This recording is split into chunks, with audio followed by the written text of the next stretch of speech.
Nu, tad par to Spānijas virtuvi. Kaspar, tu kā profesionāls, nu varbūt tādas 3 zīmīgākās lietas, kas izceļ ēdienu tādā pasaules kontekstā tieši Spānijas virtuvē? Nu, Spānija, man liekas, ka tā ir viena no tām valstīm, kā jau tāda ostas pilsēta, kur satikās Maroka, garšvielas, visu tirgi, visu tur iekšā. Un līdz ar to, ka viņa ir ļoti krāsaina, ļoti daudz izmantojās karijas, kurkums, arī ļoti daudz safrāns. Un, protams, arī zīves ļoti daudz, un arī turpat tās ir arī līdzenumi, kur ir buļļi un gaļa un lauksaimniecība iet roku rokā visu kopā. Ne visi jau saprot, ka Spānija tas ir tomāts, ja, tas, man liekas, vispār ir kaut kāds... Tomātu festivāls pat viņiem. Viņu, kā saka, dārgakmens īstenībā. Ja Latvijai būtu, ko tirgot, mēs varētu tikai gurķus šobrīd tirgot, sākt no rīta līdz vakaram ražot viņus. Viņiem ir pēkšņi jau tomāts, viss, tev nekas nav jādara, nav zemi jārok, tev tikai ir jāstāda un jāņem ražanos tonām tikai. Klimats, ka var 2 reizes gadā novākt zemenes, 3 reizes gadā.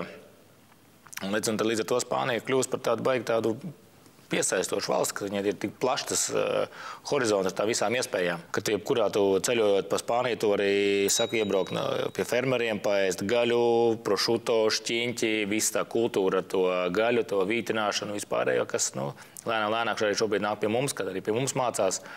Mēs esam tagad tik liela sola, ka mēs pat vītinam meža cūks, ja.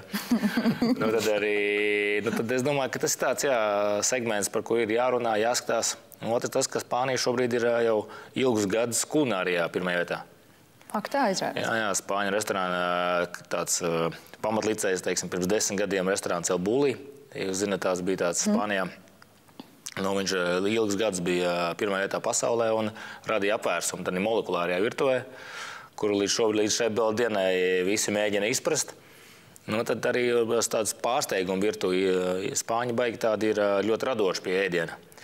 Viņi ēdienu uzskata par tādu pašsaprotamu lietu, bet visapkārt ir jābūt mākslai. Tas visapkārt ir jābūt labam skatam, sajūtām, traukiem, visam pārējiem. Viņi ļoti piedomā pie tā arī, kas notiek ne tikai ēdiens.